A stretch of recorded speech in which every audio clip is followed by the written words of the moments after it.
What's up, iOS developers? This is Sheldon. Welcome back to iOS tutorials by Sheldon. Today, I'm going to talk about something related to the UI search bar in UI TableView as I posted in my Facebook group.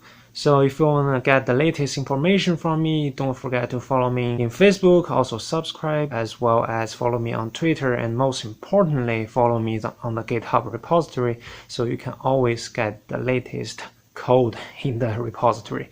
So yeah, like I mentioned, I'm going to talk about something related to UI search bar. In this video, I not only gave you the detailed setup for the UI search bar, but also I gave you like 3 different options that you can use to put your search bar in your app. So it will be either part of the table or it can be stay on top of the navigation bar. Yeah, hope you enjoy this video, and I will see you soon in Xcode 9.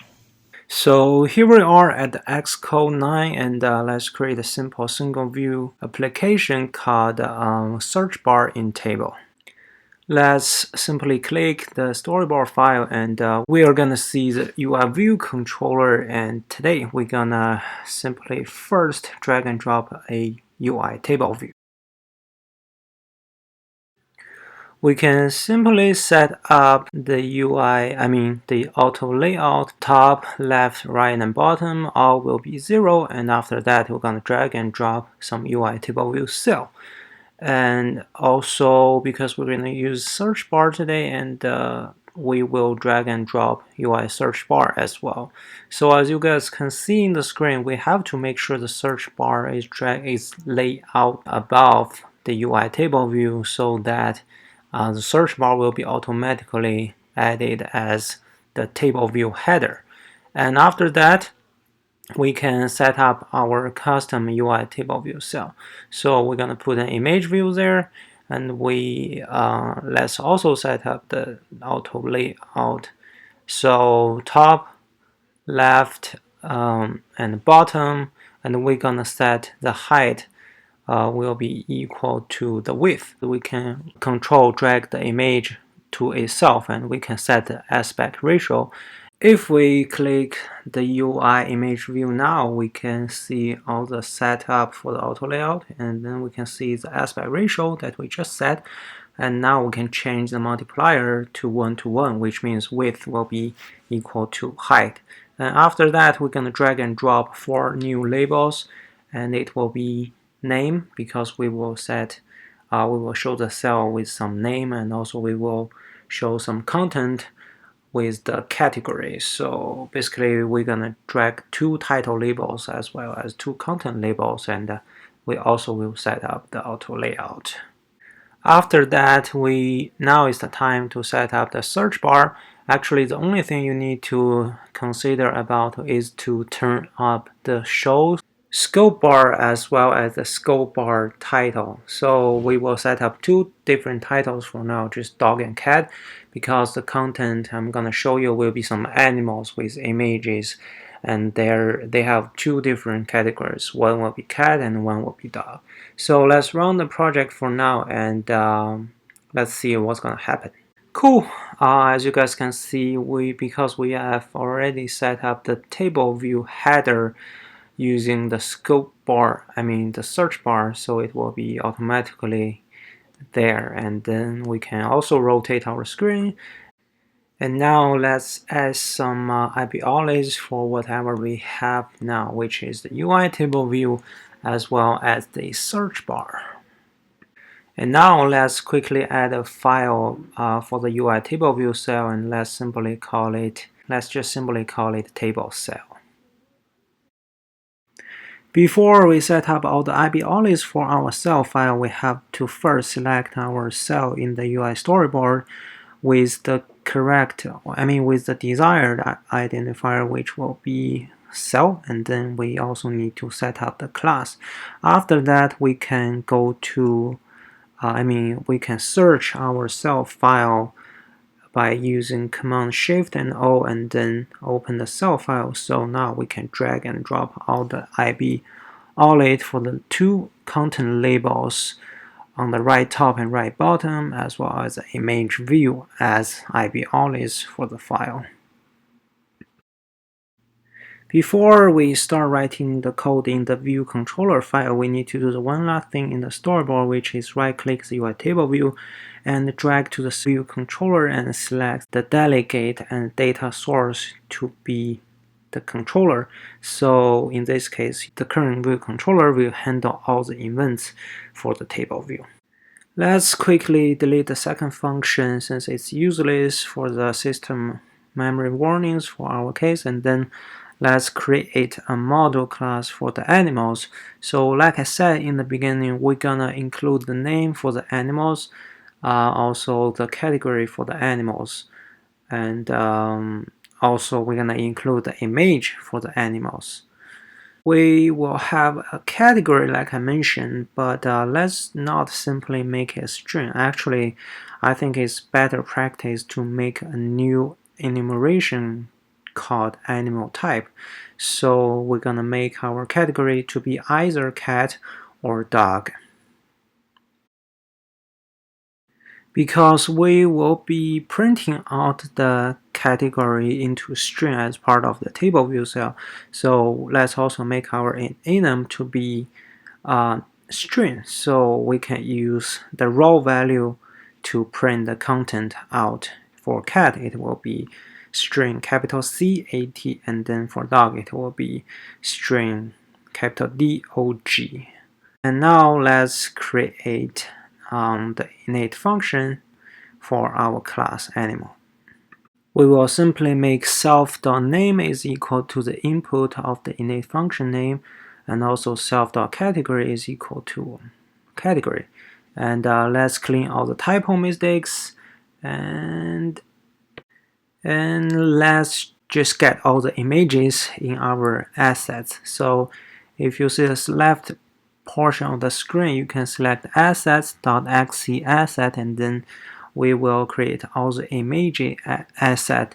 We will name it simply from 1 to 6, and we're gonna drag and drop all the images to 2 plus, actually it's 2 multiply as well as 3 multiply. What I have prepared is just 3 random images of cats and 3 random images of dogs. So we're gonna use them, and let's quickly actually clean out the code a little bit in the view data load, and then we will create one array which is called animal array that will be the content of the table, and the array will be an array of animals. So let's now create a primary function called setUpAnimals. We plan to call this function in the view data load, so at the beginning of our view controller, we will set up all the animals correctly. So we will use the append function for the array operation in Swift, and we're gonna use our animal array.append animal directly use the init function. And now I just realized we forgot to also init our animal with the image name. So let's update our animal class with image name, which will be a string. And also we will make our self.image equal to image. So we're gonna make the first animal called Amber, and it's a cat, and the image name is 1, and so on for all the 6 animals. Simply call our functions in the view did load, so the table will be loaded with the animal array. And I put some comment, and now let's actually quickly set up the table by making our file, making our current view controller conform to the UI table view data source. So we need to copy and paste 2 required functions for the table view data source. The first one will be the number of rows in section, and the second one will be the cell for row at index path for the table view. And for the first function, we're gonna just return the animal array.count. So we're gonna use the exact same items in the table view, which will be 6. And for the second function, we will be using the cell identifier. Remember, in the beginning, we make the cell identifier to be quote cell, and we're gonna set up the cell using the cell identifier like that. So we're gonna write a garlet function. If we cannot find the cell identifier, at least our application will not crash. So in that case, we're gonna we're gonna put an empty UI table view cell there, just like in the line 39. And after that, if everything's success, we're gonna make our cell.nameLabel.text is equal to our animal.name, as well as cell.category.text is equal to our animal.category.raw value, which will be either dog or cats. And at the end, we're gonna make our cell.imageView.image with the image name that we innate for our animal, just like what I wrote in line 43. And at the end of the function, we will return the cell that we just defined. So let's run our application again. It's been a weird result. I mean, I'm searching all the images to be width equal to height, but actually I don't have a size limit. So although this images has same width and height, but maybe some of them may be 700 by 700 pixel, and some of them may be 1000 by 1000 pixel. So let's add one more function called height for row at index path. So in this case, we're gonna return all the same heights for the UI table view. And in this case, don't forget to make your UI view controller conform to the UI table view delegate, and it will work naturally with 120 in this case for my table view. And now let's quickly set up the search bar. Let's create a function called setup search bar, and then let's make it private as well. So what we're gonna do is to quickly set up the search bar with the search bar delegate method, which is for the searching functions. And if we go to UI search bar delegate, we're going to choose two functions. So the two search bar delegate functions that we will be using will be text date change and selected scope index date change. So actually we can quickly set up the delegate in the storyboard, just like what we did, but we can also hard code the search bar.delegate is equal to self. I mean, you just need to do one, but I'm doing both of them to simply set it up, like to show you guys what you can do both in storyboard and in the code. So basically, the most important function that we will be using is the filter function for an array, right? So actually, let's create a current array, animal array, to store the information that we just filtered. So we're gonna use the current animal array to set up the table instead of the previous animal array. So and in the beginning, we are making the current animal array is equal to animal array, and then in the number of rows in section of TableView data source function, let's quickly replace the animal array to be current array, animal array, same as the other functions. And in the search bar text date change, let's actually update the current animal array with the filter function. So we're going to use animal array.filter. In the completion block, we will be able to access the animal. So as you guys can see in line 62, we have to return a Boolean value, which means in this case means if we return a true value, it will be not filtered out. If it is false, it will be filtered out. So what we're trying to filter here, we try to filter depending on what user type in the search bar. If the real animal name contains whatever text typed in the search bar, we can show the content. So we're going to use animal.name contains text to define if we show the result or not. I mean, I'm using text is equal to search bar.text for now, but actually you can directly use search text, which is available in line 61. So let's quickly show it now.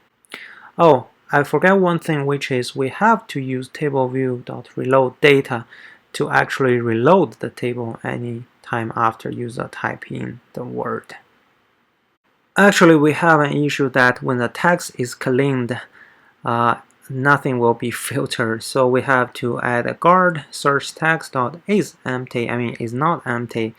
If that is not true, we're gonna reset the current animal array. So it means if the text is empty there, and we will just show all the result. And now we also replace the text with the search text that I just mentioned. So yeah, let's make it to be 3 lines if that's more clear. So now if we search Ember, and we can get the correct answer, but again we have to reload the table. So TableView.reload data has to be there. Now the clean text should be working, right? If we clean all the code, if we clean all the text, it should work. But I have one concern there. I'm having some animal called Amber as well as James, so they both have AM. I want to be able to search regardless it's capital or lowercase, so I added some code there to make animal.name.lowercase contains the search bar.lowercase, so it will also work for different, capital or lowercase.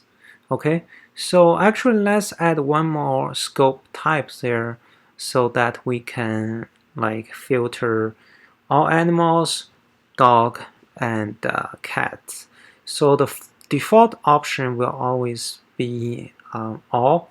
So we can write a switch case under this delegate function, the second delegate function of UISearchBar here, which is called selected scope button index did change. So we're gonna write 3 switch cases, as well as we can have a default. We have to put a default type there, but it will never happen because we know we will only have 0 and 1 and 2 for the selected bar index. So if it's the first case, we're gonna reset our current animal array to be the original animal array. If the first guy is selected, which is I think dog will be selected, we have to filter the array by dogs. So the moment the user tap 1, it will show all the dogs, and we're gonna put animal category is equal to dog, I think. And the third case will be the animal category is equal to cat. So let's run our project again. I think it will be working fine now if we need to filter using animal array. So after the user tap dog, it will show all the dogs. After user tap cat, it will show all the cats. And I think I will also update the first delegate function as such. So if the user have a pre-selected category, for example, if he selected dog and then if he search, he will search all the result under the dog category. I think you guys get the idea. It's regardless whatever logic I put here for the search bar of the filter functions. You can check the logic later, but I think you get the idea that we can show the result depending on the filter result of the array that we're gonna put there. So this time let's actually quickly run it in the iPhone X simulator, and let's try if it's working fine or not. Basically we just do some search and actually it works fine indeed. So I think the next question is, can we alternate the position or the place that we put our search bar? For the first thinking that I had is, if we want to always make our search bar stay on top of the table view instead of when the user scroll it go away with the table view, we can actually make the search bar as the section header of our table view, so that the search bar will always stay on top of the table instead of going away if the user scroll it up. So I create a function called alternate alter layout. And first we need to make our TableView.header view to be an empty UI view. And we're gonna also using a function called view for header in section, which is the delegate function of UI table view. So we're gonna return search bar instead, but because we don't have many sections, we can just use default. So I mean, we don't need to put any logic to show the search bar in different sections. And now we have an issue that the height are kind of wrong. So we have to put 2 more lines to estimate the UI table view section header height, and then we can return an automatical height. So I put the estimate section header height to be 50, but actually it doesn't matter. I mean, it's an estimated height. You can put whatever value you want there. And let's run our project again. As you guys can see, our search bar will be stay on top of the screen, and it will be never scrolled away, which is cool. And we have another option. But the third kind of layout that I want to show is to actually put our search bar on top of the navigation controller if you have. So in a lot of cases, we will be having a navigation controller on top of the screen. So is it possible to put our search bar as part of the navigation controller? Of course, the answer will be yes. I'm adding a lot of comments to make you guys more clearly after you download the project from GitHub. To put it on navbar, the only thing you guys need to do is just to set the navigation item.titleView is equal to our search bar so that it will be placed on the navbar. And don't forget to remove the search bar from the section header that we just did. So let's run out the project again.